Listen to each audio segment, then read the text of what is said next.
السلام علیکم ورحمۃ اللہ وبرکاتہ۔ آج مجھے بہت خوشی ہے کہ میں اپنے شہر کی پریس کی برادری سے اور ہمارے جرنلسٹ رسپانسبل جو پرسنلز ہیں ان سے ان کانٹیکٹ ہو رہا ہوں، اور اس کی ایک بڑی وجہ یہ ہے کہ 25 اکتوبر کو ہم انٹرنیشنل میلاد مصطفیٰ کانفرنس کے لیے اپنے انتظامات کو آگے بڑھا رہے ہیں، جس میں انٹلیکچوئلس، اسکالرز، اسپریچول پرسنالٹیز اور دیگر ڈگنیٹریز جو ہیں وہ انشاءاللہ تعالیٰ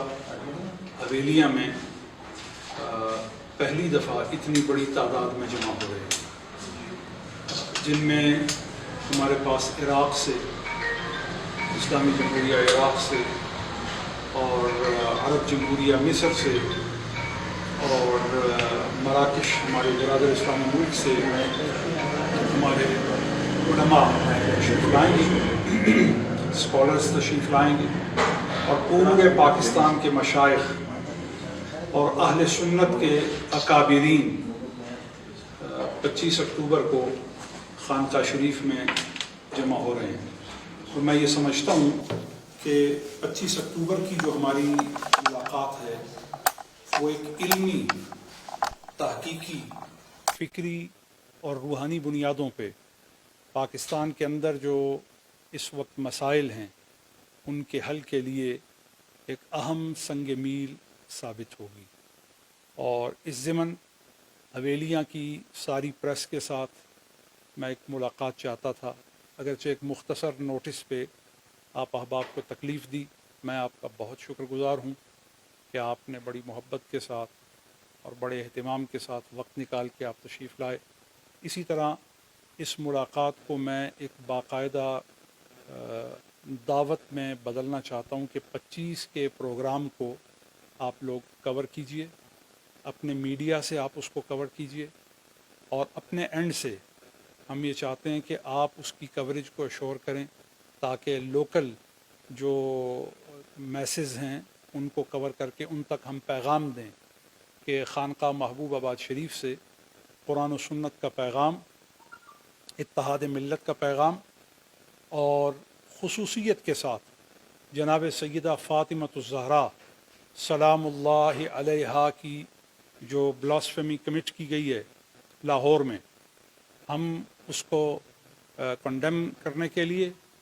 اور اس پر جو قرآن و سنت کا ایکچوئل سٹینس ہے اس کو ایلیبریٹ کرنے کے لیے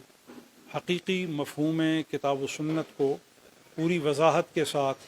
بلا تفریق پیش کرنے کے لیے ہم اس کا اہتمام کر رہے ہیں۔ اور اس کے ساتھ ساتھ اسلام آباد میں اور کراچی میں حضرت سیدنا ابو بکر صدیق رضی اللہ تعالی عنہ اور بنات النبی، ازواج النبی، اور حضور علیہ الصلوۃ والسلام کے اصحاب کبار، ان کے حوالے سے جس استخفاف کا، جس اہانت کا مظاہرہ کیا گیا، اس کی کنڈمنیشن اور اس کی مذمت اور اس کو ریجیکٹ کرتے ہوئے یہ ہم نے پوری امت کو باور کروانا ہے کہ امت مسلمہ میں توہین کا پہلو کسی مذہب کی تعلیم نہیں ہے۔ آپ دیکھیں، سب سے پہلے علماء اہل سنت آگے آئے، اور علماء اہل حدیث آگے آئے، اور علماء دیوبند آگے آئے، اور علماء سلف آگے آئے، علماء اہل تشیع آگے آئے، اور انہوں نے آ کر اس کنڈیمنیشن کے ساتھ یہ پروو کیا کہ اس قسم کی بلاسفیمیز کسی بھی ریلیجن کا سلیبس نہیں ہے اور کسی بھی مذہب کی تعلیم نہیں، اور یقیناً ایسا کیسے ہو سکتا ہے کہ کوئی مذہب ملت اسلامیہ سے تعلق رکھتا ہو اور شریعت اسلامیہ سے تعلق رکھتا ہو اور اس میں مقدسات اسلامیہ کا احترام ہی نہ ہو، مقدسات اسلامیہ کی تعظیم ہی نہ ہو؟ یہ کیسے ہو سکتا ہے؟ تو یقیناً جو لوگ مذہب کی آڑ میں